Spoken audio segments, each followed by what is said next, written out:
Assalamualaikum warahmatullahi wabarakatuh. Abdi bade nayangkeun tugas basa Sunda nyaeta resensi film anu judulna The Karate Kid.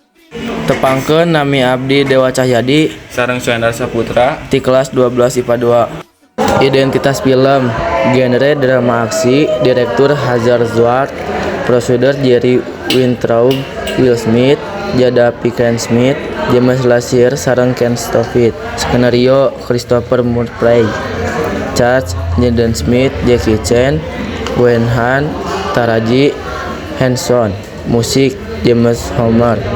Sinematografi Roger Park. Editor Kevin Streamer. Studio Overbook Hiburan. Produksi Columbia Pictures. Negara Amerika Serikat. Citakan film Cina, bahasa Inggris sareng Mandarin. Tanggal sekresi 11 Juni 2010. Durasi 140 menit. Penokohan Jaden Smith, Taraji Henson, Jackie Chan, Wayne Han. Sinopsis film, direpakeun nyaeta murangkalih umur 12 tahun anu mangrupikeun hiji-hijina anak randa anu namina Sherry Parker anu cicing di kota Amerika Detroit. Hiji poe Dre kudu pindah ka Beijing, Cina sebab indungna meunang pakasaban di dinya. Dre untung di sakola ajarna di Beijing. Dre kenal jeung murid biola geulis nu ngaranna Mei Ying. Ieu tangtu ngahudangkeun resep timburu ti Cheng, murid sejen anu pinter kungfu. Balukarna Dre sok diganggu ku Cheng jeung babaturanana. Gangguan Cheng tangtu ngajadikeun Dre teu betah di Beijing. Tapi aya hiji hal anu rada ngagumbirakeun Dre, nyaeta nalika anjeunna di pasar jeung indungna. Dre nempo sakola kungfu jeung murid latihan geulis kungfu gerak. Fast Teenage Dre tadina Dre hayang daftar jadi murid di sakola kungfu anu dipimpin ku guru Lee, tapi Dre ngabatalkeun niatna sebab tetela salah seorang murid di sakola kungfu teh Cheng musuh gedena.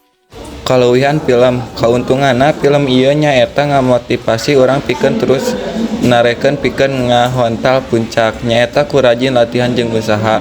Film ieu oge nyelapkeun nilai sosial di mana urang kudu wani nyang hareupan sieun urang saha supados anjeun teu teras-terasan dihantui ku rasa sieun eta.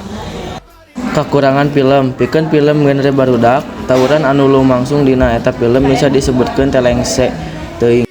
Kesimpulan film ieu mangrupikeun remake tina film Karate Kid tahun 1984. Dibintangina Ralph Macchio sareng Pat Morita. Film Karate Kid di 1984 sukses pisan sareng janten box office hit.